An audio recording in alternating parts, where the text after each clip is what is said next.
क्या हो कि अगर मैं बताऊं कि दुनिया का सबसे बड़ा जो गेम है फुटबॉल, वो कभी एक गेम था ही नहीं।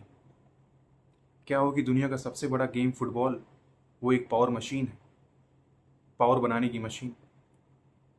दुनिया की बड़ी बड़ी कंट्रीज जब वर्ल्ड कप जीतती हैं तो उसको ऐसे सेलिब्रेट करती हैं कि जैसे कि वो दूसरी कंट्री से वॉर जीत चुकी हैं। दुनिया के बहुत सारे जो पॉलिटिशियन हैं, जो पावरफुल पॉलिटिशियन हैं, फुटबॉलर्स के बगल खड़े होकर सेल्फीज खिंचवाते हैं, क्लिक करवाते हैं, जैसे कि मान लो कोई है ही नहीं उनके सामने। फुटबॉल के अंदर ऐसा क्या है कि जिसकी जिसकी वजह से उसने मिलियंस ऑफ लोगों के इमोशन को कंट्रोल करके रखा है। जब वो जीतेंगे तब वो खुश होंगे, जब वो हारेंगे तो वो दुखी होंगे।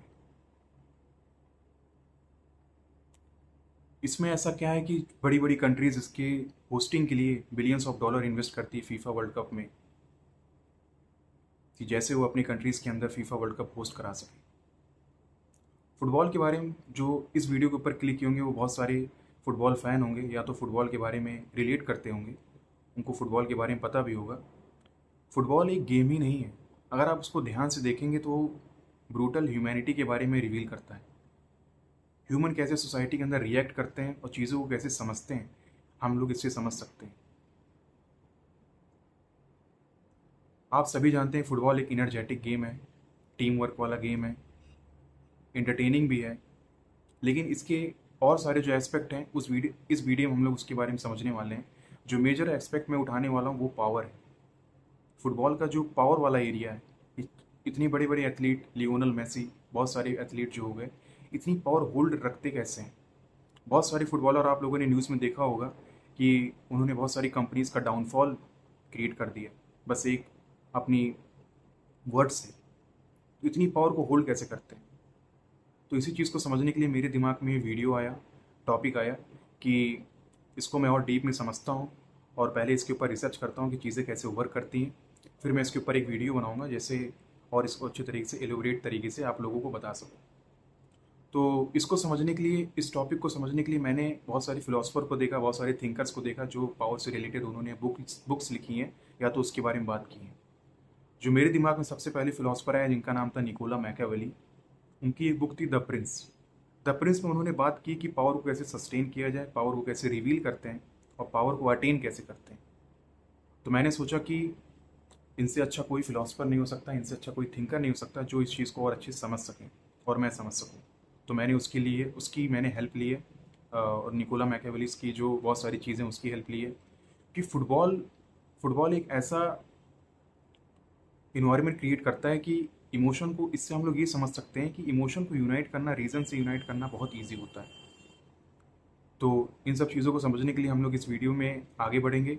अगर आपको ऐसे टॉपिक अच्छे लगते हैं और आपको मेरे टॉपिक्स इंगेजिंग लगे तो वीडियो को लाइक करिएगा, सब्सक्राइब करिएगा और शेयर करिएगा अपने फ्रेंड ग्रुप में। आने वाले टाइम में बहुत सारे वीडियोज़ ऐसे लाऊंगा जो क्यूरियोसिटी से भरे होंगे और जो ह्यूमन नेचर के बारे में रिवील करेंगे, फिलॉसफी से रिलेटेड होगा। मैं अपने बारे में बहुत सारी वीडियो बनाऊंगा, कैसा मैं सोचता हूँ कैसा नहीं। तो चलिए वीडियो को शुरुआत करते हैं without wasting your time. Machiavelli कभी एक फुटबॉल फैन था ही नहीं, और अगर आप हिस्ट्री में पीछे जाएंगे तो उस वक्त देखेंगे तो फुटबॉल एग्जिस्ट भी नहीं करता था। लेकिन मैकियावेली एक चीज़ के बारे में बहुत अच्छे तरीके से समझता था और उसने उसको एक्सप्लेन भी किया है, और वो था ह्यूमन बिहेवियर।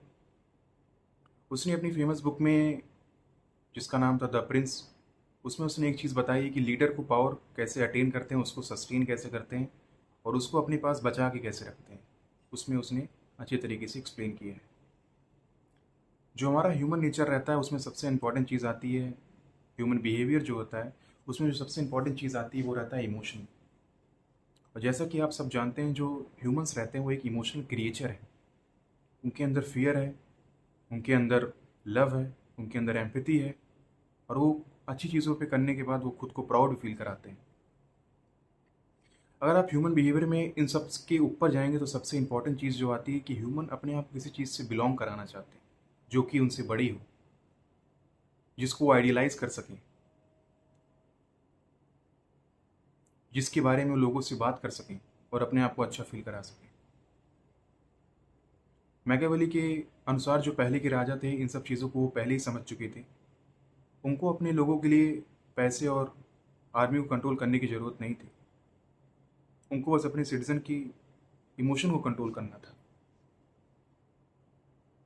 इमोशन को कंट्रोल करने के लिए पहले के जो राजा थे वो क्या करते थे कि इवेंट कराते थे कंट्रीज़ के अंदर, गेम्स खिलवाते थे, और भी जो एक्टिविटी जो और सब भी जो एक्टिविटीज़ रहती हैं जो लोगों को डिस्ट्रैक्ट करती हैं जो मेन प्रॉब्लम से। अगर आज के टाइम आप देखेंगे तो फुटबॉल सबसे बड़ा एग्जाम्पल है, सबसे अच्छा इमोशनल सिस्टम जो क्रिएट किया गया है एवर ए ह्यूमन काइंड। बड़ी बड़ी कंट्रीज़ इसको होस्ट कराती हैं।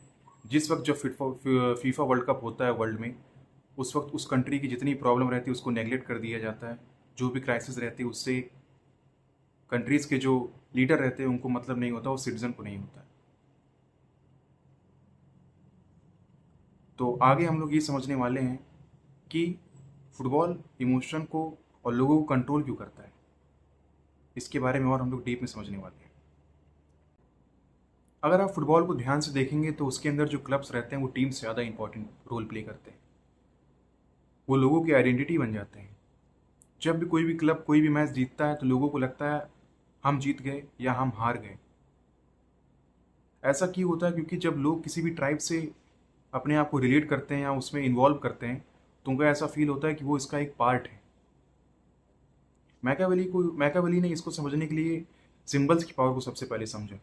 सिंबल्स एग्जाम्पल जैसे लोगो हुआ, फ्लैग्स हुए, कलर्स हुआ, स्लोगन्स हुए, सॉन्ग्स हुए किसी भी क्लब के लिए, ये सब सारी चीज़ें फुटबॉल के अंदर यूज़ होती हैं।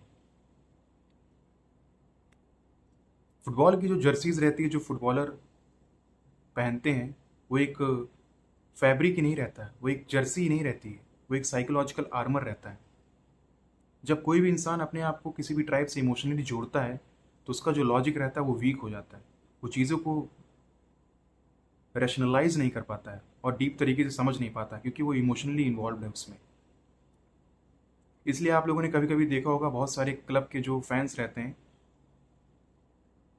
बहुत सारी चीज़ें वो गलत चीज़ें भी सपोर्ट करते हैं अपने क्लब से रिलेटेड, जबकि वो क्लब्स गलत हैं उन सब चीज़ों के लिए। ये सब इमोशनल ह्यूमन बिहेवियर और इमोशनल के एग्जाम्पल्स हैं। क्योंकि आप अगर देखेंगे तो जो ट्रस्ट रहता है वो ट्रुथ से ज़्यादा इंपॉर्टेंट रहता है, वो ज़्यादा मैटर करता है। आज के टाइम फुटबॉल एक मॉडर्न पॉलिटिकल पावर बन चुका है। मैकियावेली समझते थे जो राजा है उसको लोगों को इमोशनली यूनाइट करना बहुत ज़रूरी है, और आज के टाइम फुटबॉल उसको बहुत अच्छे तरीके से करता है, लोगों को यूनाइट। जब भी किसी भी कंट्री में जब कोई भी मैच होते हैं या वर्ल्ड कप होता है, जैसे अभी फीफा वर्ल्ड कप चल रहा है, तो उस कंट्री के जितने भी सिटीजन्स रहते हैं, उस कंट्री के जो प्रॉब्लम्स रहते हैं, जो इकोनॉमिक क्राइसिस रहती है, करप्शन रहता है, बहुत सारी चीज़ें जो रहती हैं जो उस कंट्री में गलत हो रही हैं, लोग उसको भूल के डिस्ट्रैक्ट होकर फुटबॉल के ऊपर ध्यान देते हैं। मैकियावेली बोलते हैं ये कोई एक्सीडेंटल एक्टिविटी नहीं है, ये पावर ऑफ इमोशन है। पूरी कंट्री एक तरीके से देखा जाए तो इमोशनली सिंक्रोनाइज्ड हो जाती है। जब भी कोई कंट्री कोई भी वर्ल्ड कप जीतती है, कोई भी मैच जीतती है, तो रोड के ऊपर चारों तरफ फ्लैग्स दिखते हैं आपको। स्ट्रेंजर रहते हैं एक दूसरे से गले मिलते हैं, खुशी मनाते हैं, पार्टी करते हैं। तो इससे हमको ये पता चलता है कि ये कितना इंपॉर्टेंट रोल प्ले करता है हमारी लाइफ के अंदर, कि लोग अपनी इंपॉर्टेंट नीड्स को और अपनी प्रॉब्लम को भूल जाते हैं इस सब चीज़ों के लिए। इसलिए आज के टाइम अगर देखा जाए जो फुटबॉल है एक पॉलिटिकल थिएटर बन चुका है एक ग्लोबल स्टेज के ऊपर। मैकियावेली का मानना था जो लीडर है उसको एक एक्स्ट्रॉर्डनरी होना चाहिए, उसके जो स्ट्रेंथ है लोग उसको अप्रिशिएट करें, उसकी कॉन्फिडेंस को लोग अप्रिशिएट करें और उसकी विक्ट्रीज को लोग अप्रिशिएट करें। आज के टाइम फुटबॉल सबसे अच्छा एग्जाम्पल है इसका। जैसे बहुत सारे जो बड़े बड़े फुटबॉलर हैं जैसे कि लियोनल मेसी, रोनाल्डो और नेमार, ये सब एक फुटबॉलर ही नहीं उससे बढ़कर हैं। इनको लोग एक सिंबल की तरह देखते हैं, symbol of hope, symbol of discipline, symbol of victory. लोग इनके जैसे बनना चाहते हैं, लोग इनके जैसे बनने का सपना देखते हैं। इसलिए जो बच्चे रहते हैं वो फुटबॉलर्स को ज़्यादा कॉपी करते हैं, ना कि पॉलिटिशियन को।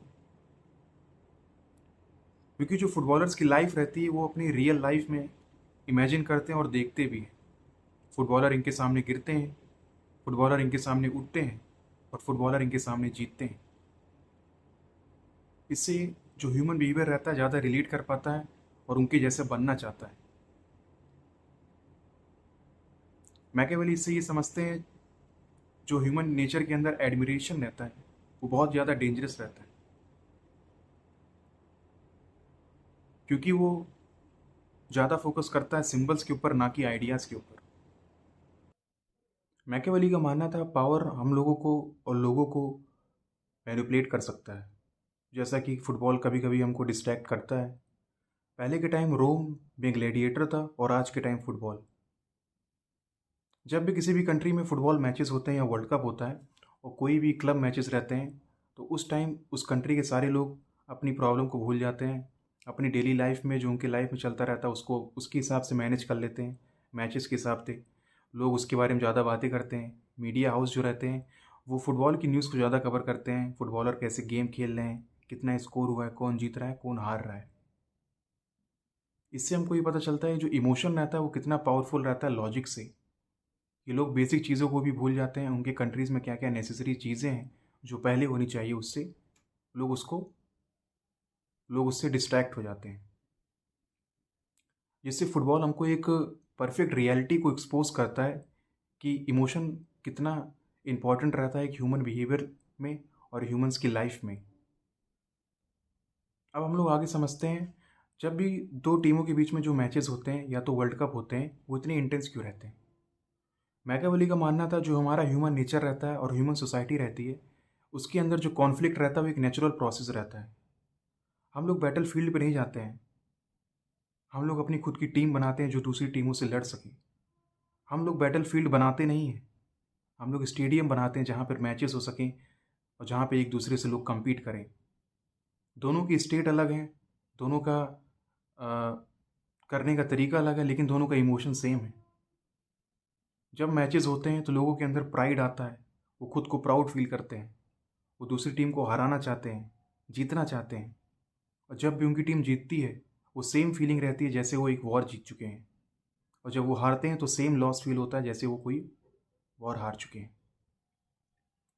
इससे हमको ये पता चलता है कि फुटबॉल ये सारे इमोशन रिवील नहीं कर रहा है हमको, हम खुद अपने इमोशन रिवील कर रहे हैं कि हम लोग कैसा रिस्पॉन्ड करते हैं ह्यूमन नेचर से रिलेटेड और ह्यूमन इमोशंस के बारे में। अब आपके मन में एक सवाल आया होगा कि फुटबॉल आखिर है क्या? क्या एक ये स्पोर्ट्स है, क्या एक एंटरटेनमेंट पर्पस है, या एक बिजनेस मॉडल है? मैकियावेली के अनुसार ये इन सब चीज़ों से बढ़कर है। ये एक सिस्टम ऑफ इमोशन है, ये एक टूल ऑफ यूनिटी है और स्टेज ऑफ पावर है। क्योंकि फुटबॉल ने ऐसा कुछ क्योंकि आज तक अर्थ पर ऐसा कुछ नहीं हुआ जैसा फुटबॉल ने करके दिखाया है।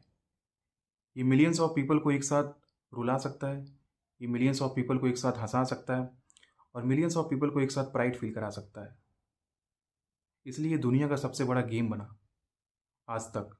आप कोई भी स्पोर्ट्स देख लीजिए, फुटबॉल से बड़ा नहीं है, क्योंकि फुटबॉल की जो एवरेज वॉचिंग रहती है वो 3.75 बिलियन रहती है, जैसा मैंने आपको पहले बताया था।